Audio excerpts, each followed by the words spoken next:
What is up guys, it's Alex here and welcome back to another video. So today I'm going to be showing you my top 3 video editing softwares of the year, going through the main features of each, talking you through my favourite features and explaining why I've actually picked each software. And I've made a video like this in the past before on my channel, but I just wanted to kind of remake that video just because it was quite a bad video and the audio quality was pretty poor on it. So I hope you enjoyed this video. It's a lot better than that previous one, and yeah, don't forget to leave a like and tell me what you think of it in the comments below. Okay, so coming in at number 3 we have Camtasia Studio. Now you can download this from techsmith.com, which I'll leave a link to in the description below, and this is my favourite video editing software for making tutorials. I use this editing software for most of my videos on this channel. So the interface looks like this. If you open it up you can see it looks pretty basic at first glance, but it does have a lot of cool features, and that's why it's coming in at number 3. So what you need to do is, once you've imported a clip, you can either drag or drop it or file import, and it'll import a clip. You then want to get it from your clip bin, which is here, which is selected here, and you want to drag it into your timeline. Now once it's in your timeline it should give you like an option to change the resolution of it the first time that you import it to your timeline. So I've actually already imported this clip, so we don't need to do that, but it's actually at 720p,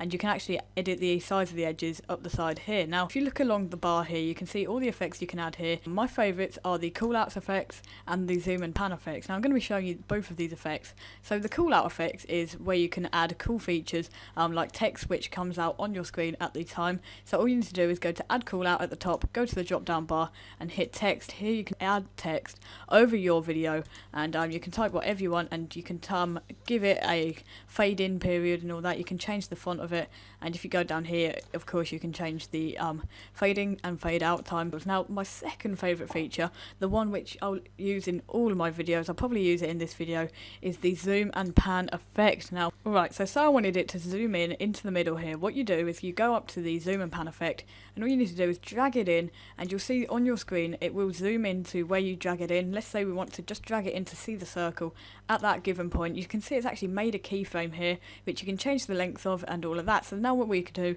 is we want it to stay zoomed in for a few more seconds, and then when it gets to halfway through the video, pause it again, and all you need to do is click this button to zoom it back out and restore it to its original size, like so. And now you can see it's actually made 2 keyframes down at the bottom here without us barely having to put in any effort, and if you play it it should zoom out, it should zoom in and then zoom back out. Now I'm going to show you a few other effects. You can edit the audio. You can see these things up here, volume leveling and noise removal. You can mute clips, you can fade them in, fade them out really simply, and that's what I like about this program. It's really simple. Now the final thing I just wanted to show you was the recording software. I'm actually recording now with it, so I can't show you every feature, but I'm actually recording my microphone. Just plug in your microphone and it'll recognise it, and it's just a really easy way to record. Okay, so coming in at number 2 we have Adobe After Effects CS6, which again you can download by looking in the description below. I'll leave a link to this site. You can go download it, and the reason I've put this at number 2 is because it's the most advanced of the 3 I'm going to be showing you. So the interface looks like this,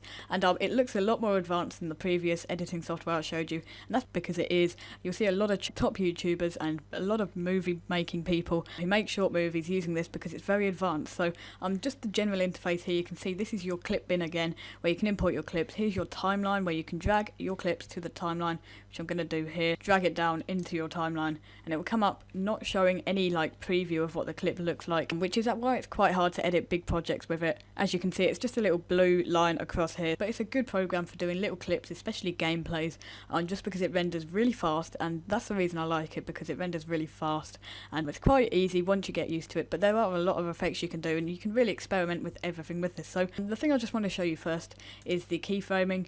You can see if you go to this little drop down here, you can see you can actually transform the clip, which is the basic thing that you're going to be doing. And I'm just going to show you how to fade in and fade it out. So what you need to do is, you want to set a keyframe. All you need to do is make sure your little cursor up here is selected. You then want to go to opacity and put it at 0. Now this will make your opacity at 0, and then you just click this little keyframe here. This is how you keyframe, and then go to 2 seconds and zoom it back up to 100%. 10% opacity, and then you have a little fade in and fade out effect of your clip at the start. You won't actually be able to see much here, just because it's quite an advanced editing software, and I've got quite a few programs open. You can see the previews come up here, but it's really good for making short videos, in my opinion, not big videos, just because you can see here it's for compositions, not for massive projects. So you don't actually have a video preview, you can't actually see the audio wavelines. If you want to see the audio wavelines, you just want to go back to this drop down menu and go to waveform, and you can see the audio wavelines come up here, but it is quite hard to edit with if you're doing massive projects, so I recommend you just use it for short projects. Once you're done with your project, go up to composition, and you just want to go to add to render queue, and that will put it in your render queue for you to render out the clip. And finally, at number 1, we have Sony Vegas Pro 12. Now this is the editing software I use second most, because it's really awesome, and it's got so much preloaded software. Again, you can just go to the description below, here's the link to go and buy it if you want to buy it.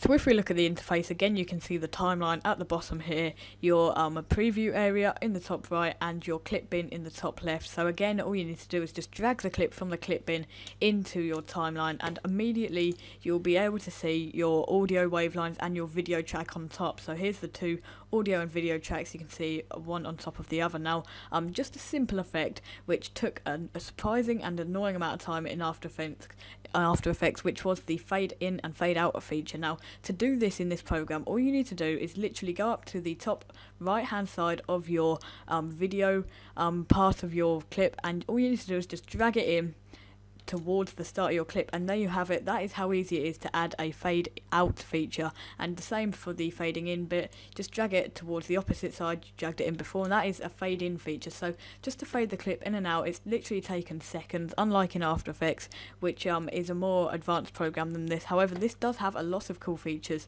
such as the built-in transitions, which you can see here. If you go to the bottom tabs along the bottom here, you can see all the built-in features. These are all the transitions. You've got a ton of video effects here, even third-party effects which are already loaded into this. I haven't downloaded anything on here.